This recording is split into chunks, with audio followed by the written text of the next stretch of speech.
Welcome to the I Can't Sleep podcast, where I read random articles from across the web to bore you to sleep with my soothing voice. I'm your host, Benjamin Boster. Today's episode is from a Wikipedia article titled Yawn.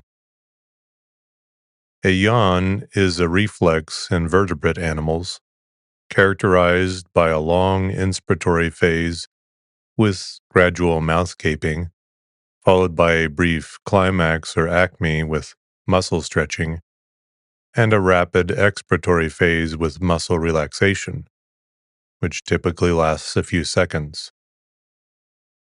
For fish and birds, this is described as gradual mouth gaping, staying open for at least 3 seconds, and subsequently a rapid closure of the mouth.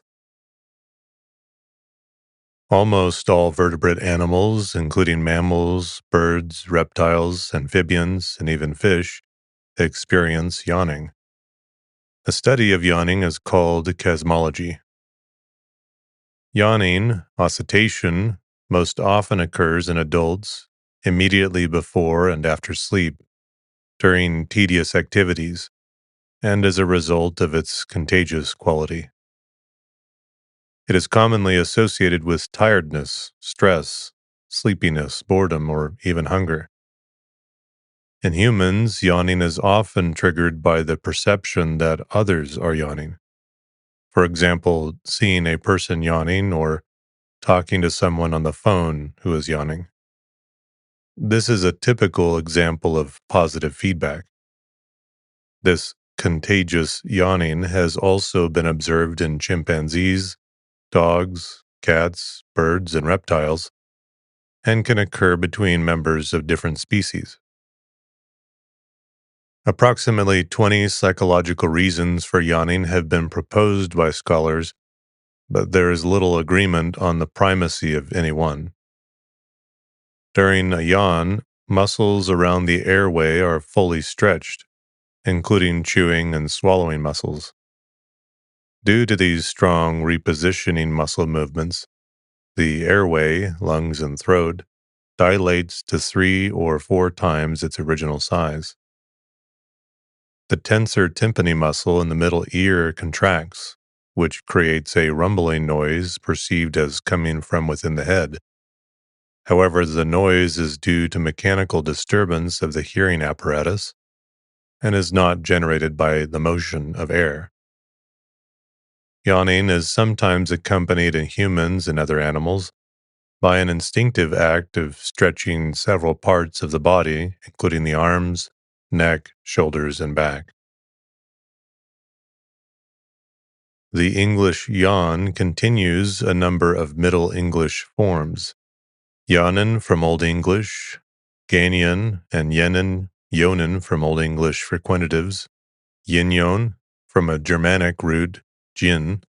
The Germanic root has Proto-Indo-European cognates from a root, gay, found also from n suffix in Greek to yawn, and without the n in English, gap, gum, palate, and gasp via Old Norse, Latin, hio, hiatus, and Greek, chasm, chaos.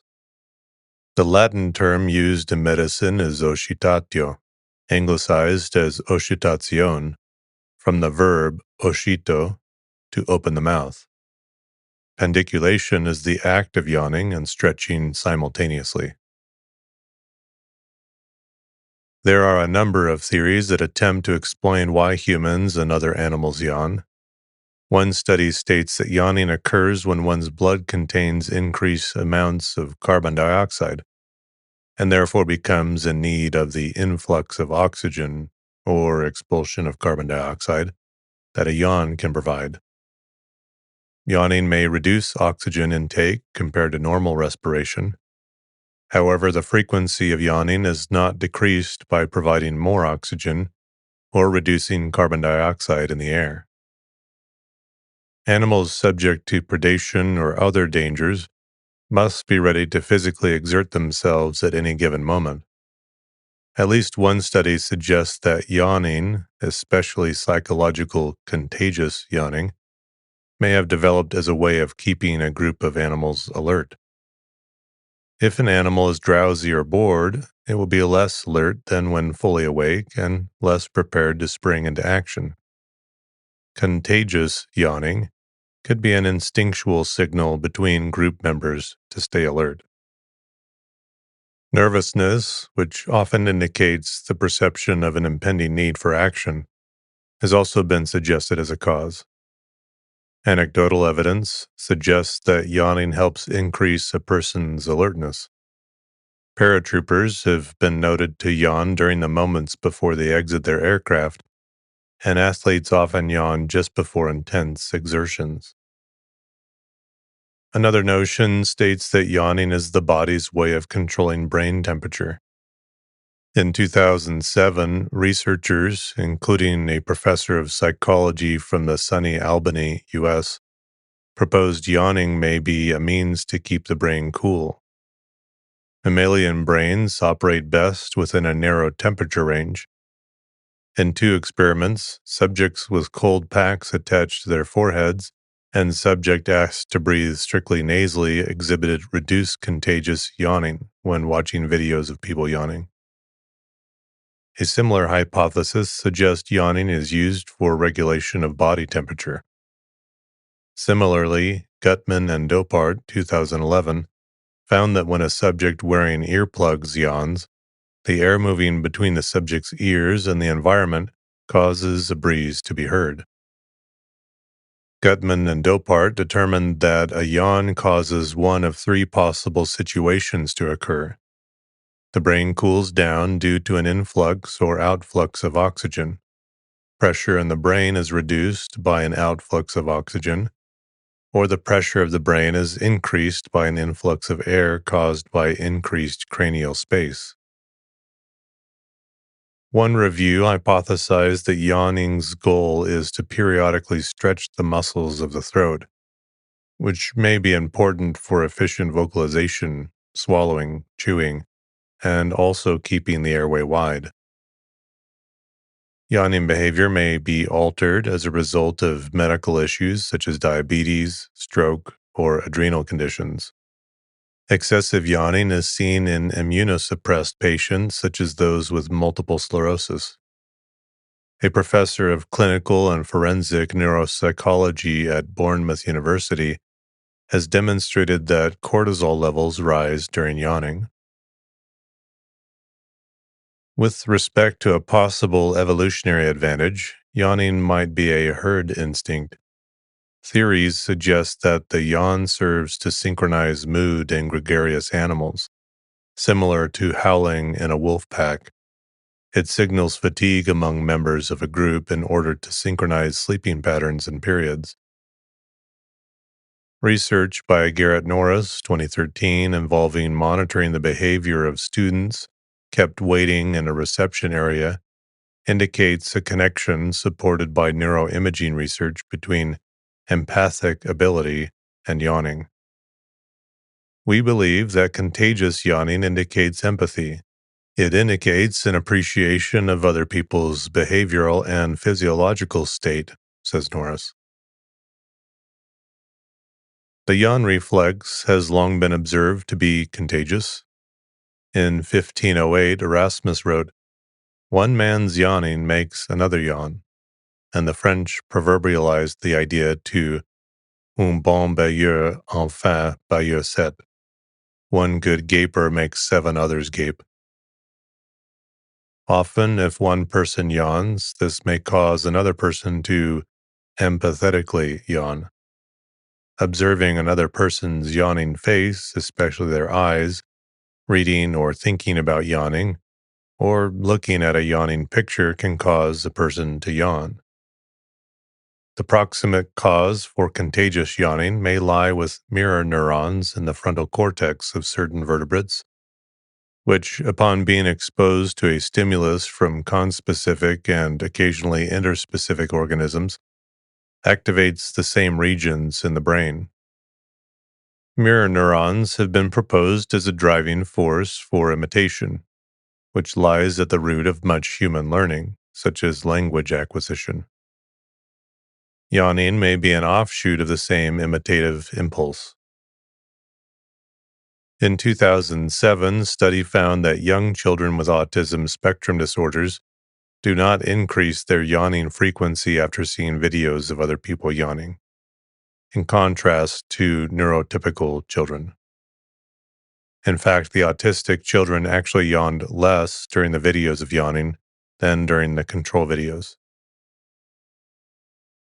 The relationship between yawn contagion and empathy is strongly supported by a 2011 behavioral study conducted by Ivan Norcia and Elisabetta Palagi, University of Pisa, Italy. The study revealed that among other variables such as nationality, gender, and sensory modality, only social bonding predicted the occurrence, frequency, and latency of yawn contagion. As with other measures of empathy, the rate of contagion was found to be greatest in response to kin, then friends, then acquaintances, and lastly strangers.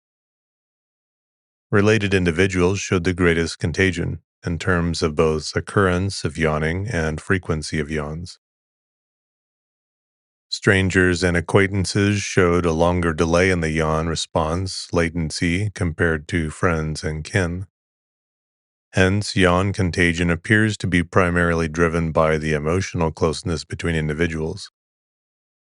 The social asymmetry in contagious yawning, with contagious yawning being more frequent between familiar subjects than between strangers, remains when only yawns that are heard but not seen are considered. This finding makes it unlikely that visual attentional biases are at the basis of the social asymmetry observed in a contagious yawning. Two classes of yawning have been observed among primates. In some cases, the yawn is used as a threat gesture as a way of maintaining order in the primate social structure.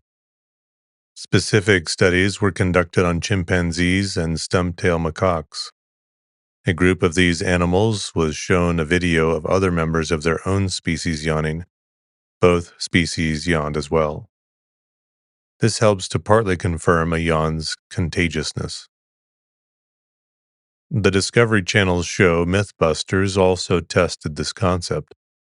In their small-scale informal study, they concluded that yawning is contagious, although elsewhere the statistical significance of this finding has been disputed. Gordon Gallup, who hypothesizes that yawning may be a means of keeping the brain cool, also hypothesizes that contagious yawning may be a survival instinct inherited from our evolutionary past. During human evolutionary history, when we were subject to predation and attacks by other groups, if everybody yawns in response to seeing someone yawn, the whole group becomes much more vigilant and much better at being able to detect danger. A study by the University of London has suggested that the contagiousness of yawns by a human will pass to dogs. The study observed that 21 of 29 dogs yawned when a stranger yawned in front of them, but did not yawn when the stranger only opened his mouth. Helt and Eigsty 2010 showed that dogs, like humans, develop a susceptibility to contagious yawning gradually, and that while dogs have 7 months catch yawns from humans, younger dogs are immune to contagion. The study also indicated that nearly half of the dogs responded to the human's yawn by becoming relaxed and sleepy, suggesting that the dogs copied not just the yawn, but also the physical state that yawns typically reflect.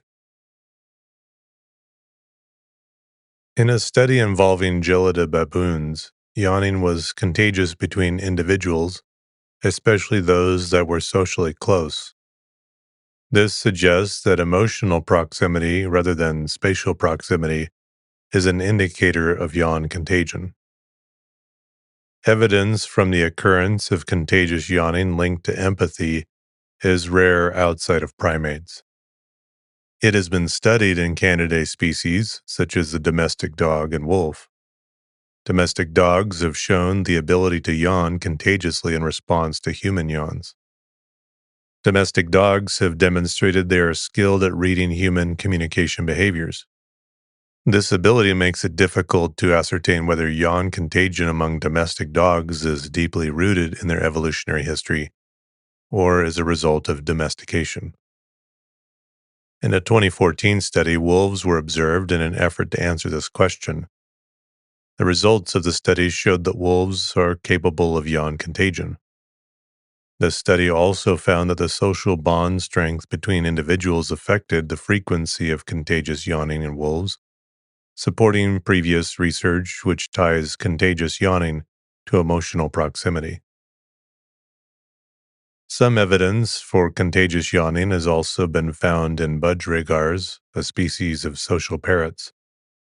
This indicates that contagious yawning may have evolved several times in different lineages. In budgerigars, contagious yawning does not seem to be related to social closeness. In certain neurological and psychiatric disorders, such as schizophrenia and autism, the patient has an impaired ability to infer the mental states of others. In such cases, yawn contagion can be used to evaluate their ability to infer or empathize with others. Autism spectrum disorder, ASD, is a developmental disorder which severely affects social and communicative development, including empathy. The results of various studies have showed a diminished susceptibility to contagious yawn compared to the control group of typically developed children. Since atypical development of empathy is reported in autism spectrum disorder, results support the claim that contagious yawning and the capacity of empathy share common neural and cognitive mechanisms. Similarly, patients with neurological and psychiatric conditions, such as schizophrenia, have shown an impaired ability to empathize with others.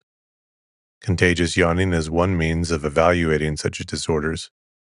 The Canadian psychiatrist Heinz Lehmann claimed that increases in yawning could predict recovery in schizophrenia. The impairment of contagious yawning can provide greater insight into its connection to the underlying causes of empathy. There is still substantial disagreement in the existing literature about whether or not yawn contagion is related to empathy at all. Empathy is a notoriously difficult trait to measure, and the literature on the subject is confused, with the same species sometimes displaying a connection between contagious yawning and social closeness, and sometimes apparently not. Different experimenters typically use slightly different measures of empathy, making comparisons between studies difficult. And there may be a publication bias, where studies which find a significant correlation between the two tested variables are more likely to be published than studies which do not. By revising in a critical way the literature for and against yawn contagion as an empathy-related phenomenon, a 2020 review has shown that the social and emotional relevance of the stimulus, based on who the yawner is, can be related to the levels of yawn contagion, as suggested by neurobiological, ethological, and psychological findings. Therefore, the discussion over the issue remains open. Mammals, birds, and other vertebrates yawn. In animals, yawning can serve as a warning signal. Charles Darwin's book, The Expression of the Emotions in Man and Animals, mentions that baboons yawn to threaten their enemies, possibly by displaying large canine teeth. Similarly, Siamese fighting fish yawn only when they see a conspecific, same species, or their own mirror image, and their yawn often accompanies aggressive attack. Guinea pigs also yawn in a display of dominance or anger, displaying their impressive incisor teeth. This is often accompanied by teeth chattering, purring, and scent marking. Adelie penguins employ yawning as part of their courtship ritual. Penguin couples face off, and the males engage in what is described as an ecstatic display, opening their beaks and pointing their faces skyward. This trait has also been seen among emperor penguins. Researchers have been attempting to discover why these two different species share this trait, despite not sharing a habitat. Snakes yawn, both to realign their jaws after a meal and for respiratory reasons, as their trachea can be seen to expand when they do this. Dogs and occasionally cats often yawn after seeing people yawn and when they feel uncertain. Dogs demonstrate contagious yawning when exposed to human yawning. Dogs are very adept at reading human communication actions, so it is unclear if this phenomenon is rooted in evolutionary history or a result of domestication. Fish can also yawn, and they will increase this behavior when experiencing a lack of oxygen. Socially contagious yawning has been observed in budgerigars and anecdotally when tired in other parrot species. Yawning is often perceived as implying boredom, and yawning conspicuously in another's presence has historically been a faux pas. In 1663, Francis Hawkins advised, "In yawning, howl not, and thou shouldst abstain as much as thou can to yawn, especially when thou speakest." George Washington said, "If you cough, sneeze, sigh, or yawn, do it not loud but privately, and speak not in your yawning, but put your handkerchief or your hand before your face and turn aside." These customary beliefs persist in modern age. One of Mason Cooley's aphorisms is, "A yawn is more disconcerting than a contradiction." A loud yawn may even lead to penalties for contempt of court. In biology, a reflex or reflex action is an involuntary, unplanned sequence or action and nearly instantaneous response to a stimulus. Reflexes are found with varying levels of complexity in organisms with a nervous system. A reflex occurs via neural pathways in the nervous system called reflex arcs. A stimulus initiates a neural signal, which is carried to a synapse. The signal is then transferred across the synapse to a motor neuron, which evokes a target response. These neural signals do not always travel to the brain, so many reflexes are an automatic response to a stimulus that does not receive or need conscious thought. Many reflexes are fine-tuned to increase organism survival and self-defense. This is observed in reflexes such as the startle reflex, which provides an automatic response to an unexpected stimulus, and the feline righting reflex, which reorients a cat's body when falling to ensure safe landing.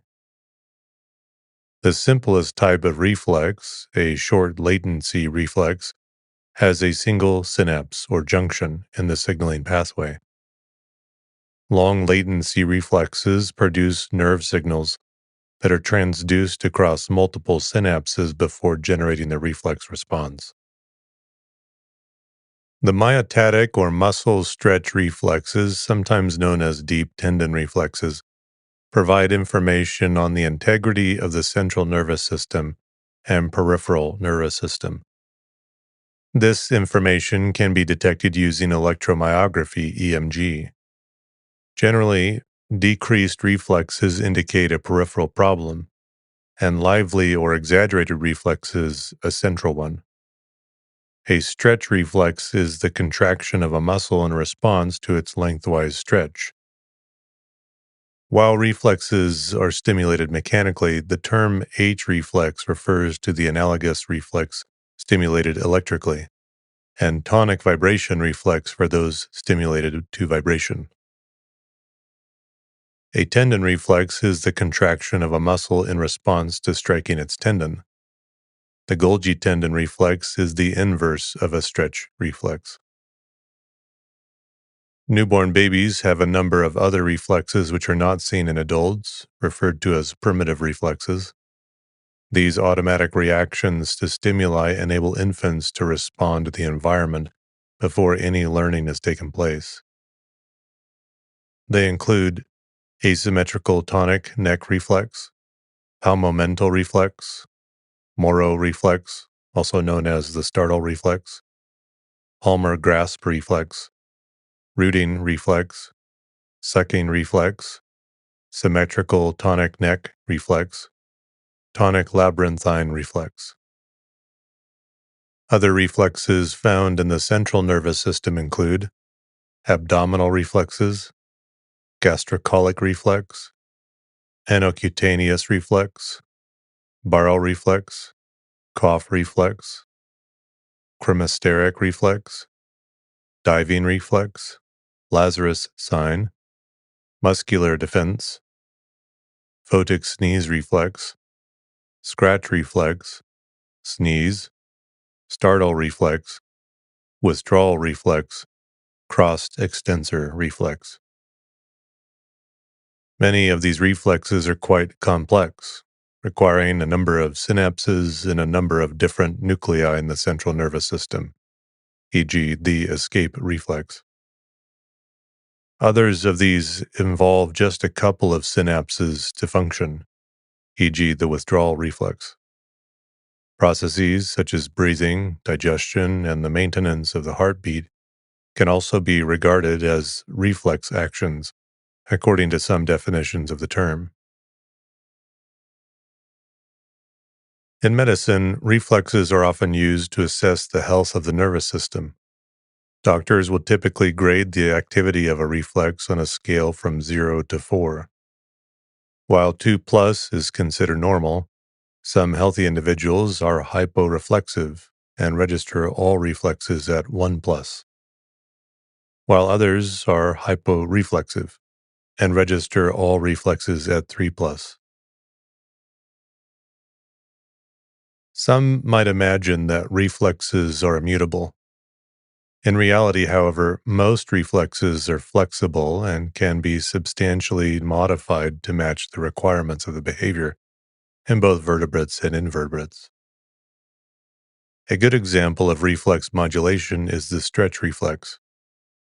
When a muscle is stretched at rest, the stretch reflex leads to contraction of the muscle, thereby opposing stretch, resisting reflex. This helps to stabilize posture. During voluntary movements, however, the intensity gain of the reflex is reduced or its sign is even reversed. This prevents resistance reflexes from impeding movements. The underlying sites and mechanisms of reflex modulation are not fully understood. There is evidence that the output of sensory neurons is directly modulated during behavior, for example, through presynaptic inhibition. The effect of sensory input upon motor neurons is also influenced by interneurons in the spinal cord or ventral nerve cord, and by descending signals from the brain.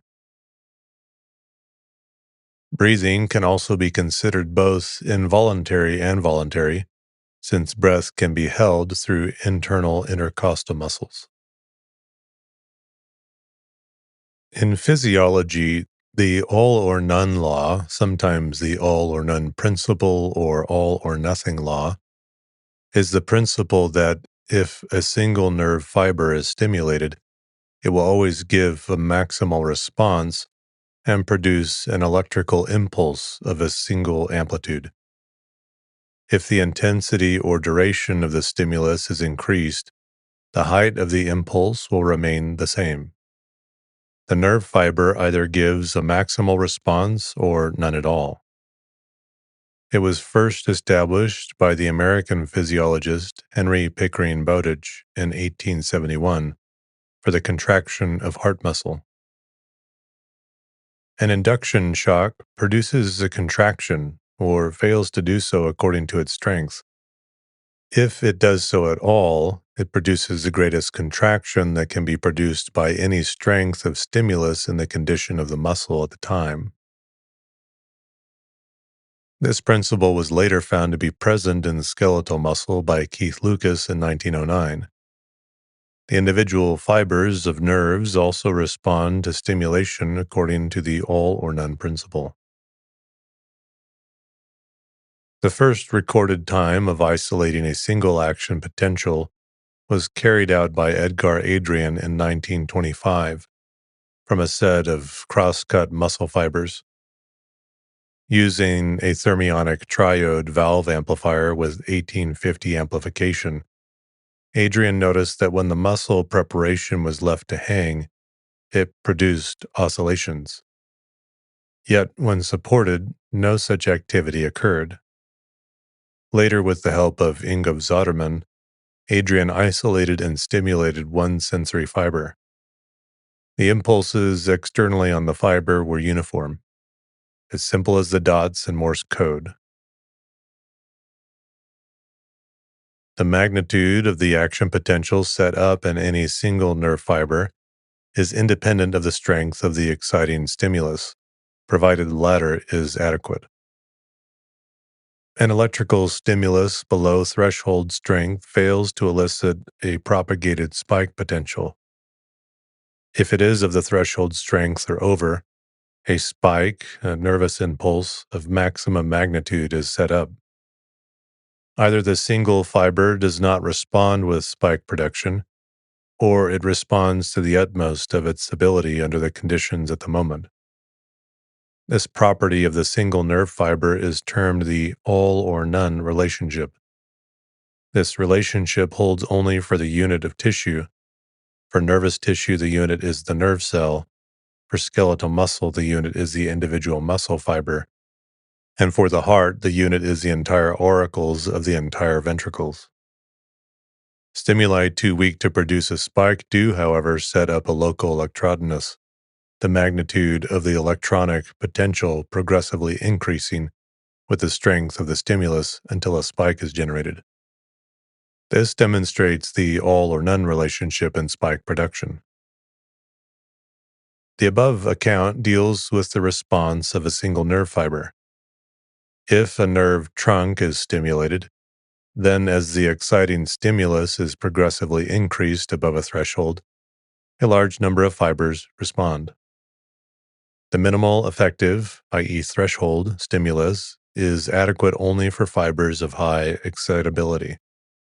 But a stronger stimulus excites all the nerve fibers. Increasing the stimulus further does increase the response of whole nerve. Heart muscle is excitable, i.e. it responds to external stimuli by contracting. If the external stimulus is too weak, no response is obtained. If the stimulus is adequate, the heart responds to the best of its ability. Accordingly, the auricles or ventricles behave as a single unit, so that an adequate stimulus normally produces a full contraction of either the auricles or ventricles. The force of the contraction obtained depends on the state in which the muscle fibers find themselves. In the case of muscle fibers, the individual muscle fiber does not respond at all if the stimulus is too weak. However, it responds maximally when the stimulus rises to threshold. The contraction is not increased if the stimulus strength is further raised. Stronger stimuli bring more muscle fibers into action, and thus the tension of a muscle increases as the strength of the stimulus applied to it rises. Classical conditioning, also respondent conditioning and Pavlovian conditioning, is a behavioral procedure in which a biologically potent physiological stimulus, e.g. food, is paired with a neutral stimulus, e.g. the sound of a musical triangle.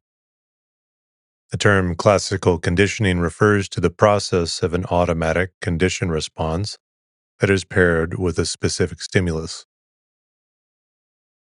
The Russian physiologist Ivan Pavlov studied classical conditioning with detailed experiments with dogs and published the experimental results in 1897.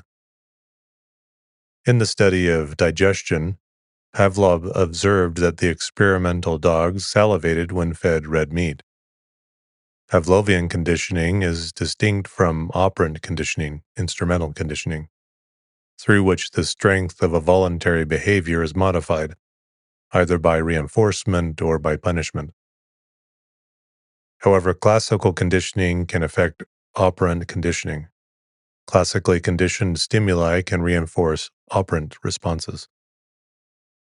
Classical conditioning is a basic behavioral mechanism, and its neural substrates are now beginning to be understood.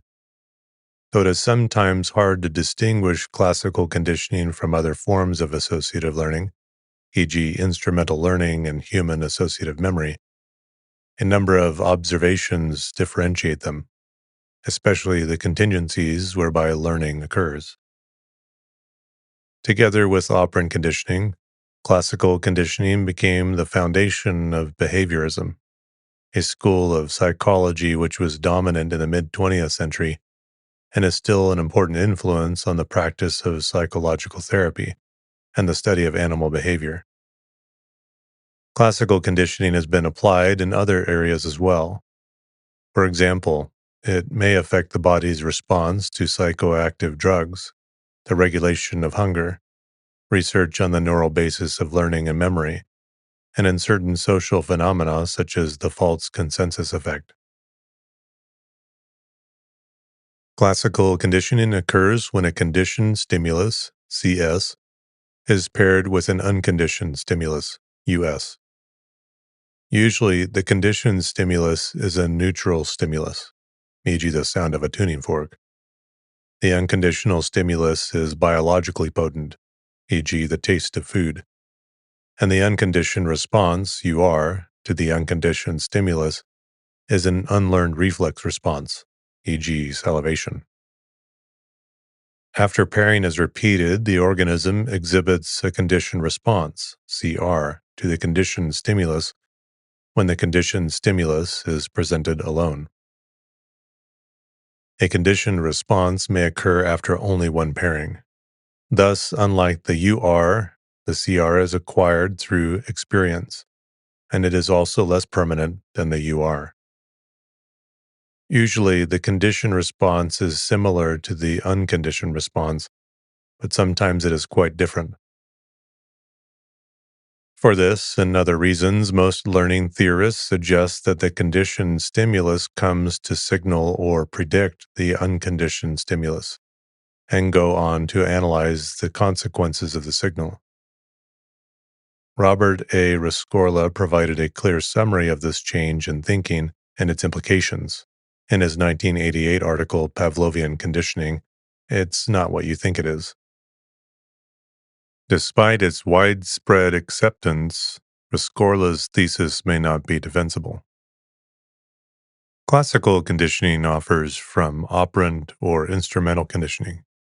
In classical conditioning, behaviors are modified through the association of stimuli, whereas in operant conditioning, behaviors are modified by the effect they produce, i.e., reward or punishment.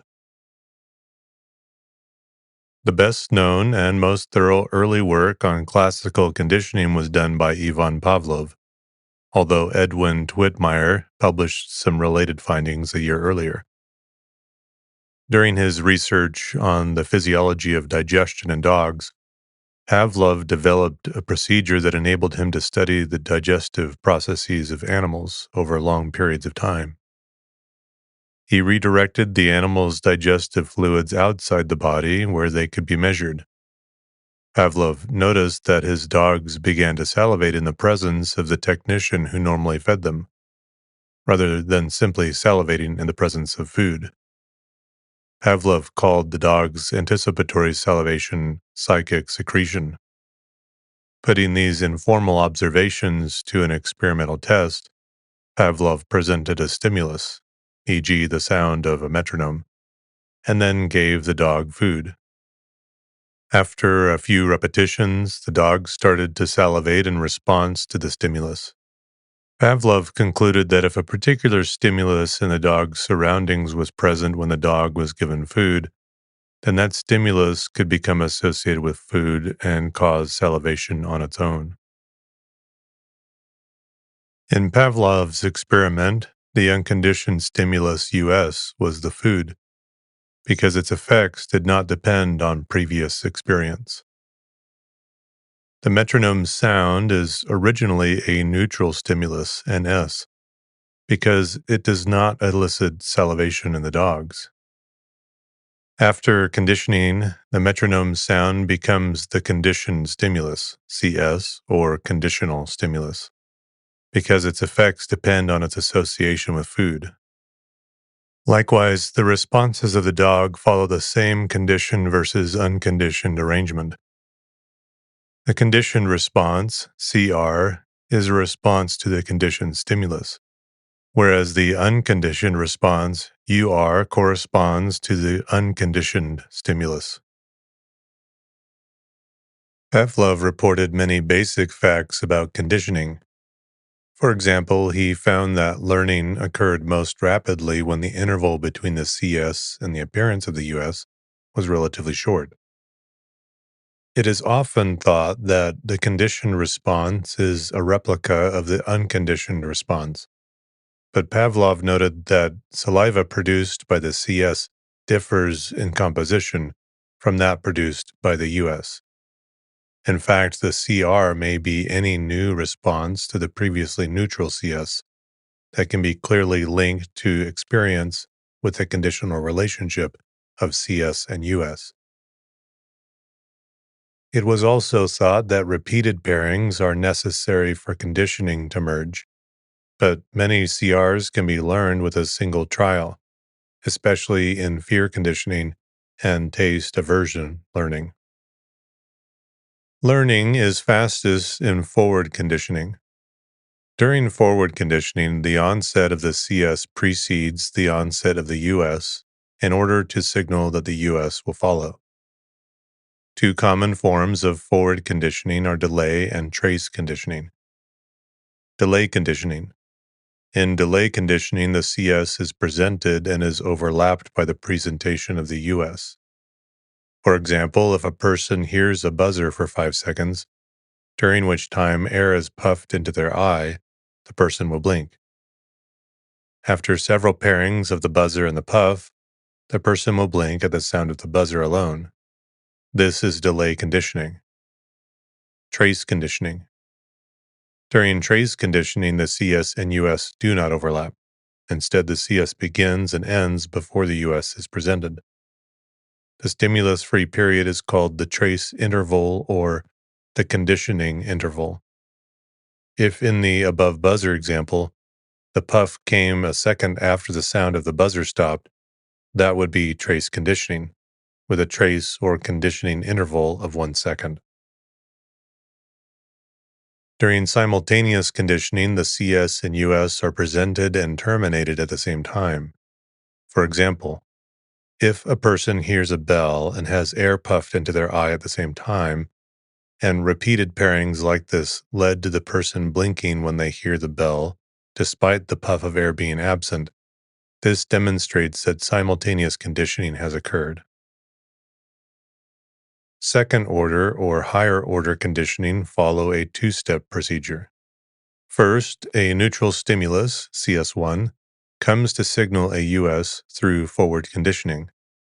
Then a second neutral stimulus, CS2, is paired with a first, CS1, and comes to yield its own conditioned response. For example, a bell might be paired with food until the bell elicits salivation. If a light is then paired with the bell, then the light may come to elicit salivation as well. The bell is the CS1 and the food is the US. The light becomes the CS2 once it is paired with the CS1. Backward conditioning occurs when a CS immediately follows a US. Unlike the usual conditioning procedure in which the CS precedes the US, the conditioned response given to the CS tends to be inhibitory. This presumably happens because the CS serves as a signal that the US has ended, rather than as a signal that the US is about to appear. For example, a puff of air directed at a person's eye could be followed by the sound of a buzzer.